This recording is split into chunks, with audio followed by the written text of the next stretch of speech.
Assalamu alaikum wa rahmatullahi wa barakatuh. In this video, inshallah, we will add insult to the injury we caused Dan Gibson. Since he likes to portray himself as a historian, today we will expose his credibility in history.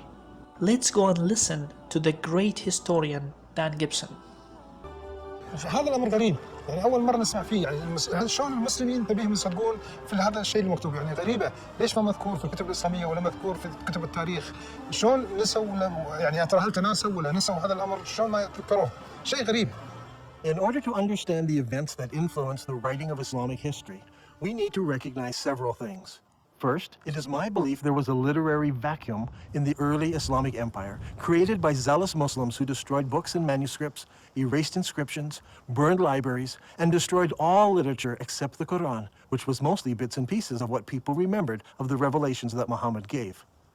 This destruction of written material by the Islamic forces has been well documented.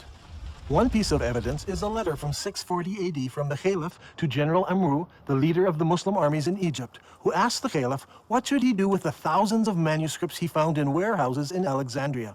The Caliph's answer has been recorded and known for centuries. As for the books you mention, here is my reply. If their content is in accordance with the revelations of Allah, we may do without them, for in that case the revelations of Allah more than suffice. If on the other hand, they contain matter not in accordance with the revelations of Allah, there can be no need to preserve them. Proceed then and destroy them.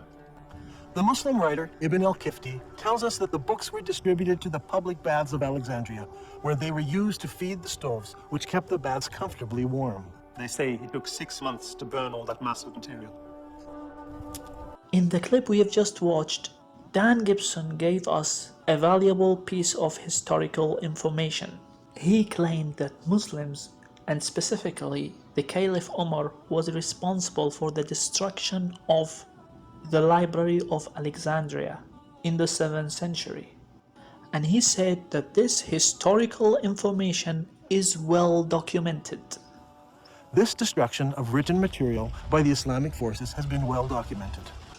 First of all, let's see which Islamic source did Dan Gibson quote here.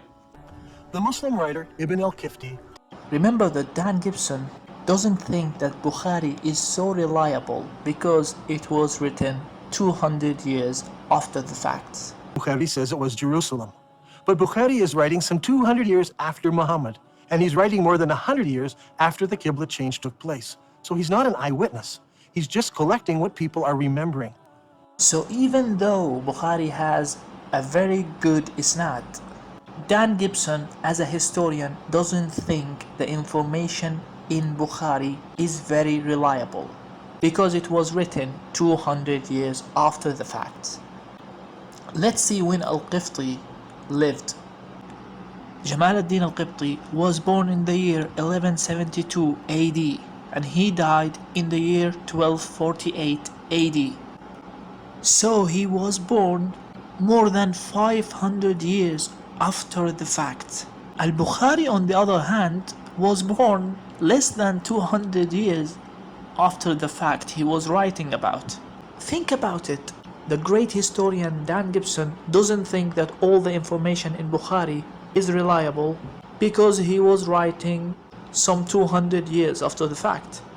But he takes the writing of Al-Qibti very seriously, even though he was writing over 500 years after the fact.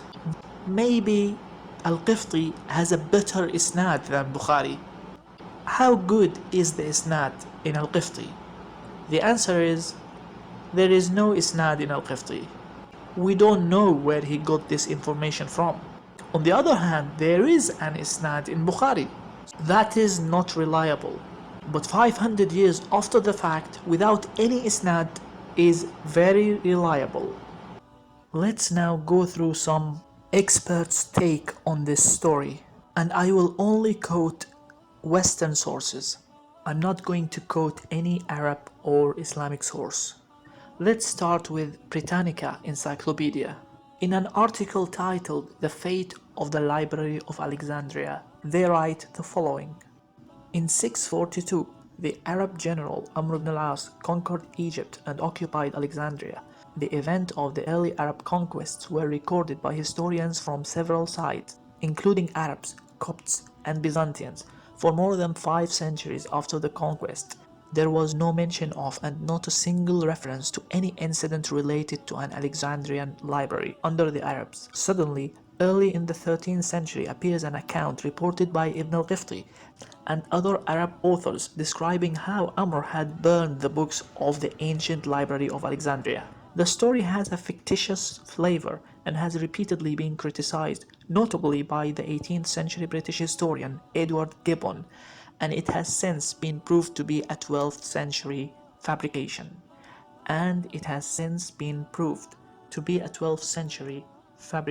So the Britannica Encyclopedia treats this story as a fabrication, and our great historian Dan Gibson presents it as a historical fact. Let's go to the second source.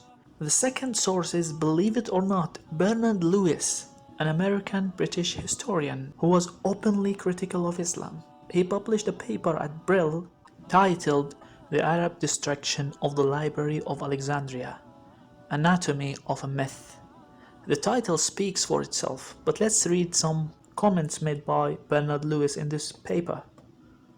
In the introduction he said, "Despite the overwhelming evidence to the contrary, some writers are still disposed to believe and even repeat the story of how the great library of Alexandria was destroyed by the Arabs after their conquest of the city in 642 AD by the order of the Caliph Omar. This story, its origins, purpose, acceptance, and rejection, provides an interesting example of how such historical myths arise and for a while at least flourish." These are some other statements that Bernard Lewis made about this story. He said, "Modern research has shown the story to be completely unfounded. None of the early chronicles, not even the Christian ones, make any reference to it, and it's not mentioned until the 13th century." Another quote by Bernard Lewis, "Not the creation but the demolition of the myth was an achievement of European scholarship, which from the 18th century to the present day has rejected the story as false and absurd, and thus exonerated Caliph Omar and the early Muslims from this libel." So we understand from the words of Bernard Lewis that there is some sort of consensus among historians that this story was a complete fabrication. But our great historian Dan Gibson decided to put his credibility on the line and fly in the face of all historical facts. So not only Dan Gibson is a liar and a deceiver, but he is also a terrible historian. And that's it for today's video. Thank you so much for watching. Assalamu alaikum wa rahmatullahi wa barakatuh.